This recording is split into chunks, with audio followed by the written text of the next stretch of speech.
ఇంకొక వ్యక్తి ఎలాగూ తగ్గించుకున్నాడో దేవుని వాక్యంలో మనం చూద్దాం. ఈయన ఎవరయ్యానంటే దావీదు. దావీదు ఎలాగూ తగ్గించుకున్నాడంటే 31వ కీర్తనది అండి. 31వ కీర్తన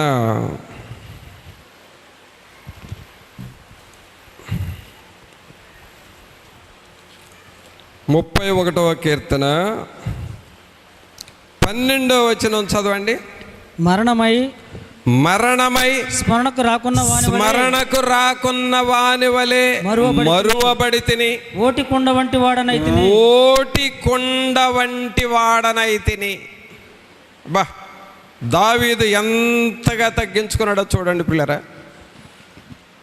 దావీదు అంటే ఎవరు? మహారాజు. యేసుక్రీస్తు ప్రభు వారు కూడా మరి గాడిద పిల్ల మీద ఊరేగుతూ ఉన్నప్పుడు ఆ గాడిద పిల్ల మీద ముందు ఉన్న ప్రజలు, వెనక ఉన్న ప్రజలు ఖర్జూరపు మట్టలు పట్టుకొని అలాగూ పైకెత్తి వాళ్ళందరూ చెప్పిన మాట ఏమిటంటే, దావీదు కుమారునికే జయము అని కేకలేశారు. అక్కడ యేసుక్రీస్తు ప్రభును ఊరేగిస్తూ కూడా దావీదు కుమారుడికే జయమని కేకలేస్తే, ఆ దావీదు ఇక్కడ ఏమంటున్నాడు? ఎంత తగ్గించుకుంటున్నాడు దేవుని దగ్గర? 12వ వచనం చదవండి. మరణమై స్మరణకు రాకున్న వాని వలె మరువబడితిని, ఓటి కొండ వంటి వాడనైతిని. ఏ కొండ అండి? ఏ కొండ చెప్పండి? ఓటి కొండ. ఇప్పుడు మనకు సమ్మరు, ఎండాకాలం వచ్చింది. ఈ ఎండాకాలంలో ఒకప్పుడు మనం త్రాగిన నీళ్లు చల్లని కొండలో నీళ్లు తాగాం, చల్లగా ఉంటాయి. ఒక మంచి కొండ. ఏం కొండది? మట్టి కొండ. ఏం కొండ అండి? మట్టి కొండ. ఆ మట్టి కొండ చుట్ట కుదురు పెట్టి దాని మీద కొండ పెట్టి దానిలో నీళ్లు పోసి మూత వేసి దాని చుట్టూ తడి గుడ్డ చుట్టి అలాగూ పెడితే ఫ్రిడ్జ్లో నీళ్ళు ఏం చాలుతాయండి? ఫ్రిడ్జ్లో నీళ్ళు ఎందుకు పనికిరావు? మట్టి కొండ చల్లని నీళ్ళు, అవి త్రాగుతుంటే చల్లగా ఉంటుంది మన కడుపు. అయితే అది ఏదైనా పౌలుడు వస్తే ఓడిపోతుంది. దాన్ని అలా కొడితే ఆ శబ్దం కూడా ఓటికొండ శబ్దం వస్తుంది. ఆ కొండతో పోల్చుకుంటున్నాడండి దావీదు గారు దేవుని దగ్గర. ఓటి కొండ వంటి వాడనైతినయ్యా.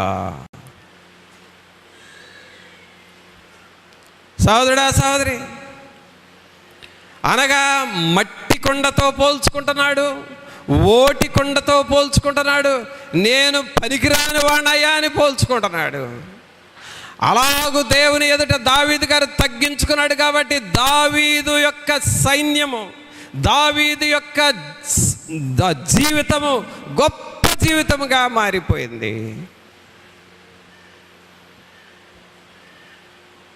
మరి నువ్వెలాగ తగ్గించుకుంటున్నావు? ఏ చిన్న వాటికే గర్వపడతావేమో. అలాగూ నువ్వెన్నడూ గర్వపడకూడదు. నీ గర్వమే నిన్ను దెబ్బతీస్తుంది. తెలియకుండా గర్వాన్ని కనుక నువ్వు ప్రాక్టీస్ చేసావంటే, తెలియకుండా గర్వంతో నువ్వు ఉన్నావంటే దెబ్బతింటావు నువ్వు.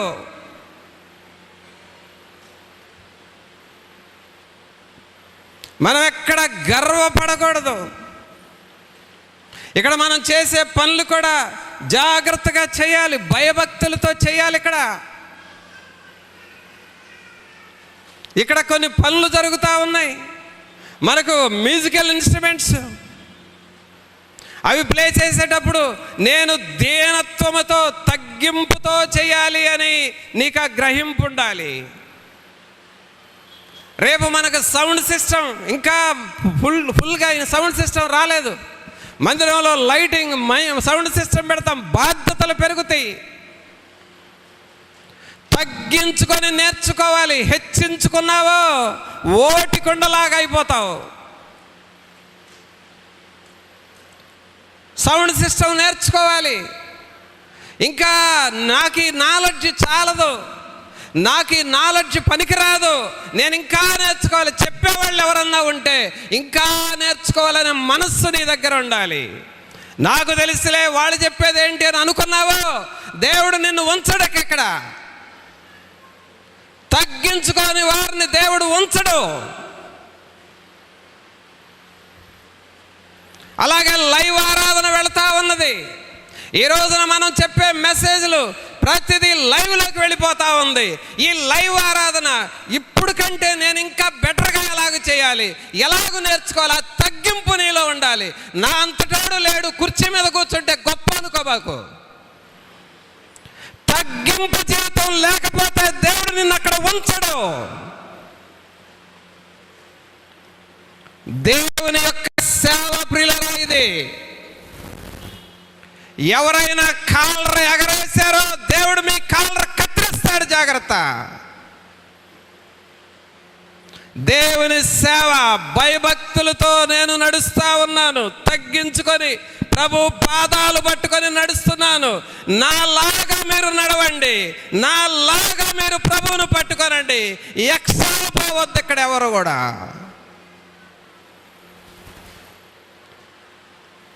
దేవునికి పనికిరాని పిచ్చి పనులు ఎవరెక్కడ నేర్చుకోవద్దు.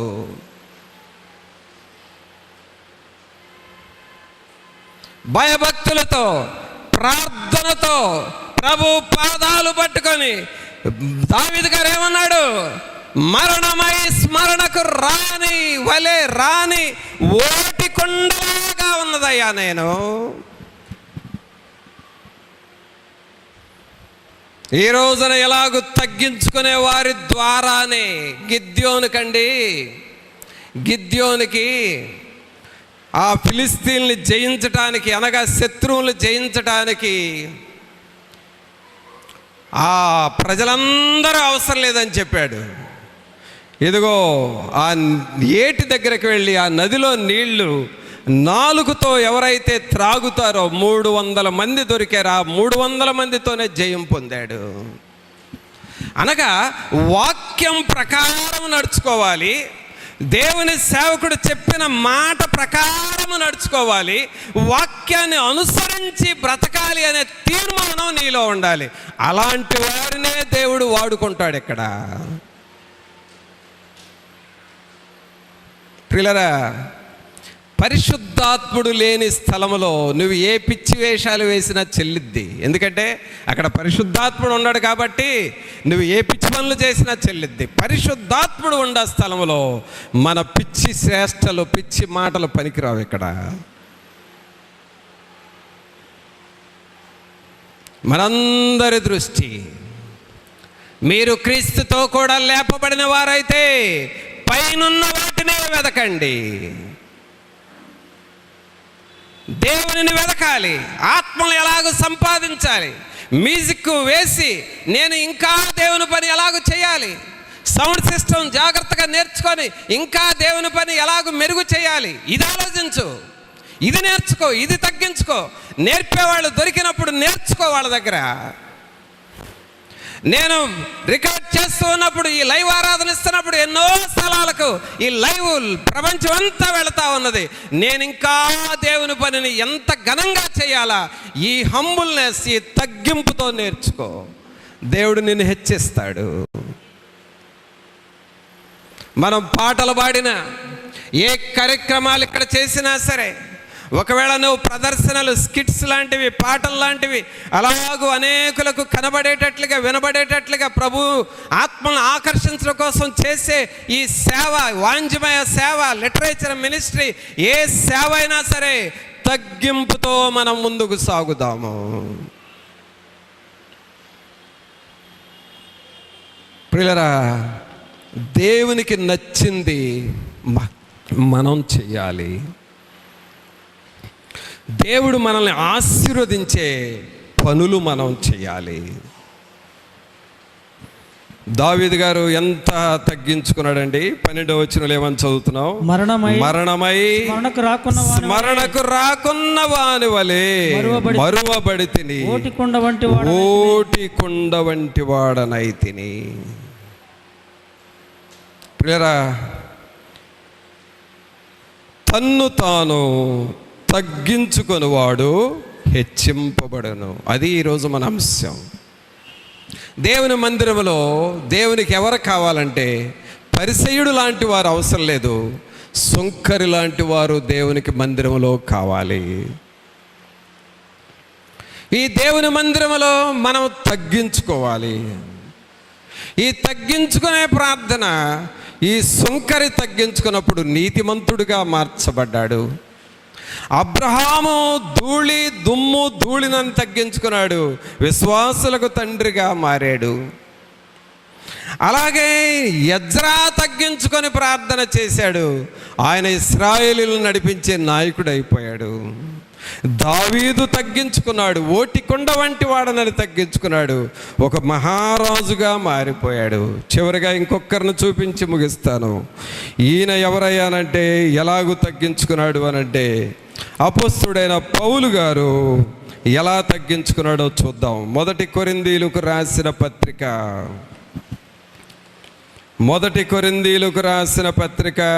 15వ అధ్యాయము 1 కొరింథీ 15వ అధ్యాయము 9వ వచనం చదువుదాం. ఏలయనగా నేను అపోస్తలులందరిలో తక్కువ వాడను, దేవుని సంఘమును హింసించినందున అపోస్తలుడను అనబడుటకు యోగ్యుడను కాను. అయినను నేనేమై ఉన్నానో అది దేవుని కృప వలననే అయి ఉన్నాను. పిల్లరా, ఈ మాట చదవగానే నాకు అనిపిస్తూ ఉంది. పౌలు గారు అంటున్నాడు, నేనేమై ఉన్నానో అది దేవుని కృప వలననే అయి ఉన్నాను. ఇప్పుడు మనం కూడా ఈ మందిరాన్ని కట్టుకొని మందిరం కట్టామని చంకలు కొట్టుకోవద్దు ఎవరు, దయచేసి. నేనేమై ఉన్నానో అది దేవుని కృప. ఈ మందిరం కట్టామనంటే అది ఏమై ఉన్నామండి? అందరూ మీ చేతులు పైకి లేపి చెప్పండి. అందరూ మీ 2 చేతులు పైకి లేపి దేవునితో చెప్పండి, ప్రభువా ఈ మందిరము మీ కృప అయి ఉన్నది నాయనా. అందరూ బిగ్గరగా చేద్దాం, యేసయ్యా ఈ మందిరము మీ కృప అయి ఉన్నది ప్రభువా. ఈ మందిరమును మీ కృప ద్వారా మాకిచ్చారయ్యా, మీకు వందనాలు. ఆమేన్. దేవుని కృప ప్రియులారా, అంతకు తప్ప వేరేదేమీ లేదు. నువ్వు బడాయిగా చెప్పుకోవాల్సిందేమీ లేదు, నువ్వు డంబంగా మాట్లాడాల్సింది కూడా ఏమీ లేదు. మనం ఏమై ఉన్నామో అది దేవుని కృప అయి ఉన్నది. పౌలు గారు అంటున్నాడు, నేనేమై ఉన్నానో అది దేవుని కృప అయి ఉన్నది. నాదంటూ ఏం లేదు. ఇంకా నన్ను మీరు అపోస్తలుడు అనుకుంటున్నారేమో, నేను అపోస్తలుని కూడా కాదు. నేను యేసు ప్రభు యొక్క శిష్యుడు అనుకుంటున్నారేమో, శిష్యుడిని కూడా కాదు. నేను గొప్ప బోధకుడిని అనుకుంటున్నారేమో, బోధకుడిని కూడా కాదు. నేను ఏమంటున్నాడు? అపోస్తలులందరిలో తక్కువ వాడను, దేవుని సంఘమును హింసించినందున అపోస్తలుడు అనబడుటకు యోగ్యుడను కాను. నేనేమై ఉన్నానో అది దేవుని కృప అయి ఉన్నది. ప్రియరా, దేవుని కృప ద్వారా దేవుడు మనకు మందిరాన్ని ఇచ్చాడు. దేవుని కృప ద్వారా మనం ఆశీర్వదింపబడతాము. దేవుని కృప ద్వారా సేవను దేవుడు దీవిస్తాడు. దేవుని కృప ద్వారా ఆత్మలు రక్షింపబడతాయి. దేవుని కృప ద్వారా సేవ వర్ధిల్లుతుంది. దేవుని కృప ద్వారా దేవుడు గొప్ప కార్యాలు చేస్తాడు. అంతా జరిగిన తర్వాత, అంతా చూస్తున్న తర్వాత మనందరూ చెప్పాల్సిన మాట, ఆయన కృప అయి ఉన్నది.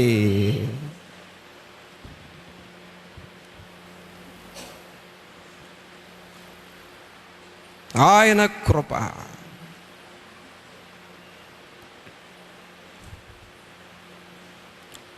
ఈ మందిరములో, విశాలముగా ఉన్న ఈ మందిరములో 2 అక్షరాలు రాయొచ్చు, కృప, అంతే. ఇక అంత తప్ప ఏమి లేదు ఇక్కడ. మనము వాక్యం వినటం ఆయన కృప, సేవ జరగటం ఆయన కృప, ఆత్మలు రక్షింపబడటం ఆయన కృప, మందిరం ఆయన కృప, మనం పొందుతున్న మేలులు ఆయన కృప, మనం పొందబోయే మేలులు ఆయన కృప, జరుగుతున్న సేవ ఆయన కృప, జరగబోయే సేవ ఆయన కృప.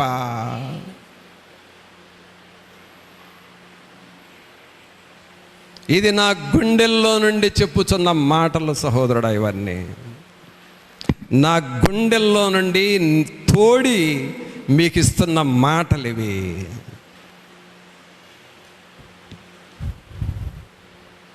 ఆయన కృపలో మనం ముందుకు సాగుతామా? ఆయన కృపలో మనం వర్ధిల్లుదామా? అందుకనే మొదటి వాక్యంలో చూసాము, లూకాసు సువార్త 18వ అధ్యాయం 14వ వచనం, తన్ను తాను హెచ్చించుకొనివాడు తగ్గింపబడను, తన్ను తాను తగ్గించుకొనివాడు హెచ్చింపబడను. మరి అలాగ నువ్వు సిద్ధమవుతావా? నేను తగ్గించుకొని నా ప్రభువుని ఘనపరచాలి, నన్ను ఘనపరచు వారిని నేను ఘనపరుస్తాను. అలాగూ మనల్ని తగ్గించుకొని దేవుని పనిలో ముందుకు సాగి దేవుని ఆశీర్వాదాలు మనం పొందాలి. ప్రార్థన చేసుకుందాం. ఒక్క నిమిషం అందరము తలలు వంచి, పరిశుద్ధాత్మ దేవుడు మనతో ఉండి మనల్ని బలపరచాలని. ప్రభా, ఈ పరిచర్య అంతటిలో నేను సుంకరిలాగా తగ్గించుకోవాలి నాయనా, అబ్రహాములాగా నేను తగ్గించుకోవాలి ప్రభువా, యజ్రాలాగా నేను తగ్గించుకోవాలి ప్రభువా, దేవా దావీదులాగా నేను తగ్గించుకోవాలి ప్రభువా, పౌలు గారిలాగా నేను తగ్గించుకొని మీ కొరకు జీవించాలి ప్రభువా. నేనేమై ఉన్నానో అది దేవుని కృప అయి ఉన్నది. నేనేమై ఉన్నానో అది దేవుని కృప అయి ఉన్నది. అవునయ్యా, మీ కృప, ఇదంతా మీ కృప, ఇదంతా మీ కృప. మీకు స్తోత్రాలు, మీకు వందనాలు ప్రభువా. మీ వైపు చూస్తూ ఉన్నాము, మీ సన్నిధి వైపు చూస్తూ ఉన్నాము ప్రభువా. కృప చూపండి, కృప చూపండి. పరిశుద్ధాత్ముడా, మీ కృపలో మమ్మలను నడిపించండి ప్రభువా. మీ కృపలో మమ్మలను నడిపించండి. ఆకాశమందున్న సీనుడా, నీ తట్టు కనులెత్తుచున్నాను, నేను నీ తట్టు కనులెత్తుచున్నాను.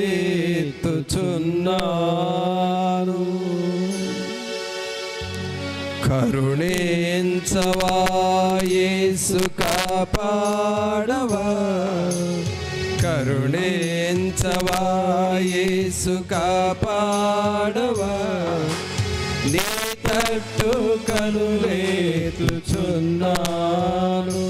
నేను నీ తట్టు కనులెత్తుచున్నాను.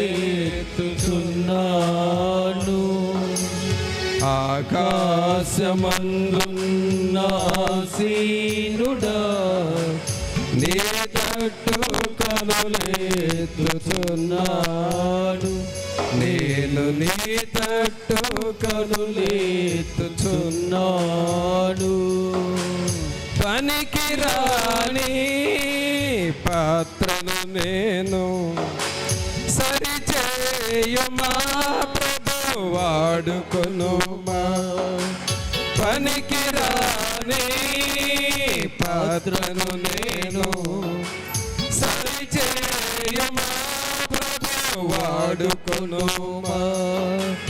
కరుణించవా యేసు, కాపాడవా, కరుణించవా యేసు, కాపాడవా. నీ తట్టు కనులెత్తుచున్నాను, నేను నీ తట్టు కనులెత్తుచున్నాను. ఆకాశమందున్న సీనుడా, నీ తట్టు కనులెత్తుచున్నాను, నేను నీ తట్టు కనులెత్తుచున్నాను. ప్రభా, మీ వైపు మేము చూస్తూ ఉన్నాము. పరిశుద్ధాత్ముడా, నీ తట్టు మేము కనులెత్తుచున్నాము ప్రభువా. మమ్మల్ని మేము దావీదు వలె, అబ్రహాము వలె, యజ్రా వలె, పౌలు గారి వలె తగ్గించుకొని జీవించడానికి నేర్పండి ప్రభువా. సుంకరి తగ్గించుకొని నీతిమంతుడిగా మారిపోయాడు. ఓ దేవా, అలాంటి ప్రార్థనా జీవితాలు మాకు దయచేయండి. పై భక్తి, రెపరెపలాడే భక్తి ఎప్పుడు మా దగ్గర కూడా రాకూడదు. అది తగ్గించుకొని మీ పాదాలు పట్టుకొని, దేవా నీ ముఖం వైపు చూడటానికి కూడా నేను ఖిన్నుడినై ఉన్నాను, సిగ్గుపడుచున్నానని యజ్రావ లాంటి తగ్గింపు ప్రార్థనలు మాకు దయచేయండి. నేను ధూళిని, నేను దుమ్మును అని చెప్పిన అబ్రహాము లాంటి తగ్గింపు జీవితాలు మాకు దయచేయండి.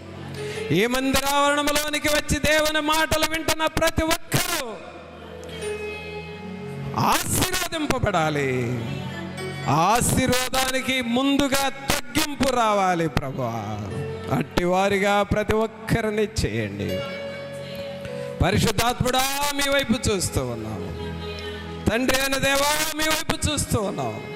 మమ్మలను కనికరించండి, మా సంఘాన్ని కనికరించండి, మా సహోదరుల కుటుంబాలను కనికరించండి, మా దేశాన్ని, దేశ నాయకులను కాపాడమని ప్రార్థన చేస్తున్నాం. మమ్మలను కరుణించండి, మీ వైపు చూస్తూ ఉన్నాము. అనేక తరాలకు ఆశీర్వాదకరమైన స్థలముగా నీ నివాస స్థలము ఆశీర్వాదము పొందును, వర్ధిల్లునని చెప్పారు కదా. అట్టి స్థలముగా ఈ స్థలమును చేసి వేల లక్షల మందికి ఆశీర్వాదకరమైన స్థలముగా మీరు ఈ స్థలమును మార్చి మీరు చేయబోతున్న ప్రతి మేలు కొరకై మీకు వందనాలు. అయితే ప్రభువా, ఏది ఏమైనా అది మీ కృప అయి ఉన్నది. అది మీ కృప.